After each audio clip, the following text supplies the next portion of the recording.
الحمدللہ رب العالمین والصلاة والسلام علی نبینا محمد وعلی آلہ وصحبہ اجمعین۔ ایک بھائی اپنے سوال میں لکھتے ہیں کہ ہم لوگ چند سالوں سے افطاری کا اہتمام کرتے ہیں اور اس میں کچھ غیر مسلم بھی شریک ہوتے ہیں، تو کیا انہیں افطاری کے موقع پہ مسلمانوں کے ساتھ کھانا کھانے کا موقع دینا یہ درست ہے یا انہیں اس سے روک دیا جائے؟ تو گزارش یہ ہے کہ افطاری کروانا بہت ہی عظیم عمل ہے، اللہ رب العزت اسے قبول فرمائے۔ اور افطاری میں اگر غیر مسلموں کو بھی دعوت دے دی جائے اور مقصد یہ ہو کہ ان کے دل میں اسلام اور مسلمانوں کی محبت داخل ہو، مقصد یہ ہو کہ انہیں اسلام قبول کرنے کی ترغیب ملے، مقصد یہ ہو کہ ان تک دین کا پیغام پہنچے،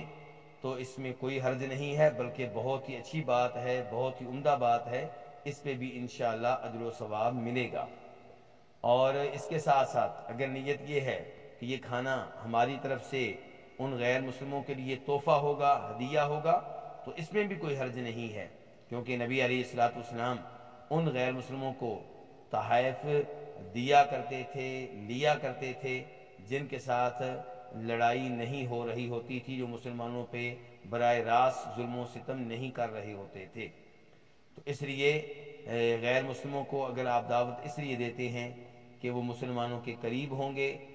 ممکن ہے کل کو دین اسلام قبول کر لیں، یا کم از کم ہماری طرف سے انہیں پیغام اسلام پہنچ جائے، تو انشاءاللہ یہ بہت ہی عظیم عمل ہے، اچھا عمل ہے، اس میں کوئی حرج نہیں ہے۔ اور اگر آپ ان کو دعوت دیتے ہیں اور ان کو دعوت دینے کے نتیجے میں آپ یہ سمجھتے ہیں کہ مسلمانوں پہ برے اثرات مرتب ہو رہے ہیں، مسلمانوں کو ان کی کئی باتیں قبول کرنا پڑتی ہیں، وہ آ کر گفتگو کرتے ہیں اور ان کی گفتگو مسلمانوں کو سننا پڑتی ہے، تو پھر اس کے اوپر نظر ثانی کرنی چاہیے اور ایسے عمل سے گریز کرنا چاہیے۔ واللہ تعالی اعلم۔